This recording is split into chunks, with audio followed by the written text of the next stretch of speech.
আমার তো মনে হয় যত গরম ওই চুলেই লাগে, তাই চুলটাকে একটু ওপরে খোপা করে নিই। গরম সহ্য করা যাচ্ছে না, চলো এখন যাই, বানাতে হবে তো একটু গরমে ঠান্ডা ঠান্ডা কিছু, চলো বানাই, দেখি কী বানানো যায়, তোমাদের সাথে শেয়ার করছি।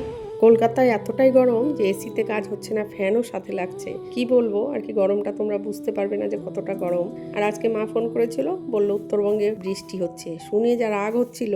যাই হোক, বাজার থেকে নিয়ে এসেছে দুধ, পনির সবকিছু। এখন বিকেলে টিফিনে তো কিছু বানাতেই হবে, আর এই গরমে কি বানাবো সেটাই বুঝতে পারছিলাম না। আর পনির, এই কটা জিনিস আছে। আমরা রেসিপি কিছু বানাতে চাইছি, চলো ম্যাঙ্গো লস্যি বানালে কেমন হয়, ম্যাঙ্গো লস্যিটাই বানাই চলো।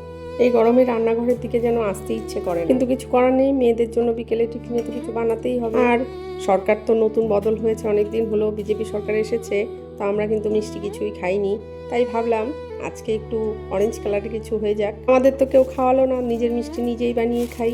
অল্প একটু ব্রেড ছিল, ভাবলাম ব্রেডটা দিয়ে মালাই ব্রেড বানাই। দেখো ব্রেডটাকে এইভাবে কেটে 4-5টা কেটে নিয়ে তারপর টুকরো করে নিতে হবে। ব্রেডের সাইডগুলো দিয়ে কিন্তু ব্রেড ক্রাম্ব বানিয়ে নেওয়া যায়। ব্রেডগুলো ভাজার জন্য আমি নিয়ে নিয়েছি ঘি, ব্রেডগুলো ভেজে নেব। আর এখানে দেখো দুধটা আমি জাল করে নিচ্ছি, যেহেতু অল্প একটু ব্রেড ছিল তাই অল্প করেই দুধ নিয়ে জাল করছি। একটু চিনি দিয়ে দিলাম, মিষ্টিটা যে যেমন ভালোবাসো সেরকম হিসেবেই দেবে। আমি অল্প করে ঘি দিয়েই ভেজেছি, অত বেশি ঘি দিইনি, গরমের মধ্যে বেশি ঘি খেলে আবার অসুবিধা হতে পারে, তাই তো দেখো অল্প অল্প করে ঘি দিয়ে এইভাবে লাল লাল করে ভেজে নিই। আর এদিক দিয়ে দুধটা আমার অনেকটাই জাল হয়ে গেছে। এবার এটার মধ্যে আমি মিশিয়ে নিচ্ছি 3 চামচ মতো মিল্ক পাউডার, আর দিয়েছি আমি কাস্টার্ড পাউডার।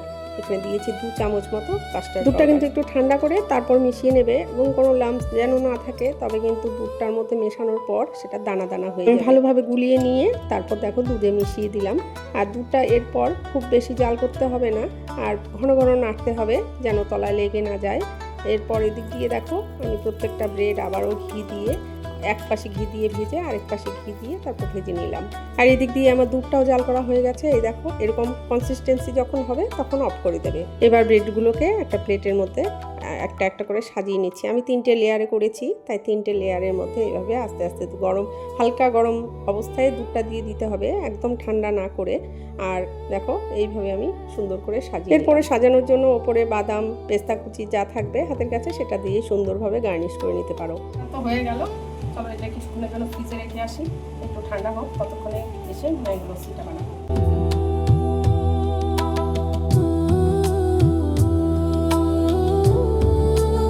ম্যাঙ্গো লস্যি বানানো কিন্তু একদম ইজি। ম্যাঙ্গো লস্যিটা যে কোনো সময় বাড়িতে যখনই ইচ্ছে হবে বানিয়ে খেতে পারো, শুধু দই থাকতে হবে। তো দেখো দই, আম, আমি দিয়েছি মিষ্টি, অল্প একটু মিষ্টি, আর কয়েক টুকরো বরফের কুচি দিয়ে একটু বিট নুন দিয়ে এভাবে ব্লেন্ডারে ব্লেন্ড করে নিলেই কিন্তু হয়ে গেল ম্যাঙ্গো লস্যি। আর সাজানোর জন্য ইচ্ছে মতো বাদাম টাদাম দিয়ে সাজিয়ে নিতে পারো, না সাজালেও চলবে। দুটো রেসিপি কিন্তু খুব কম সময়ে হয়ে গেছে। চলো সবাইকে ডাকি, কেমন হয়েছে। এই তো বানানো কমপ্লিট হয়ে গেছে, এখন দেখি সবার কি কে কি বলে, কেমন হয়েছে। বানালাম তো অনেক যত্ন করে, আর খেতে কেমন হয়েছে সেটাই দেখি। গরমে কেউ তো এসি থেকে বেরোতেই চাইছে না, তাই ডাকছি, কেউ আসছে না। তো আজকের ব্লগটা এই পর্যন্তই। কেমন লাগলো কমেন্ট করে। রেসিপি দুটো কিন্তু তোমরা অবশ্যই ট্রাই করবে, খুবই টেস্টি হয়েছিল, ভালো টেস্টি হয়েছে। ভালো।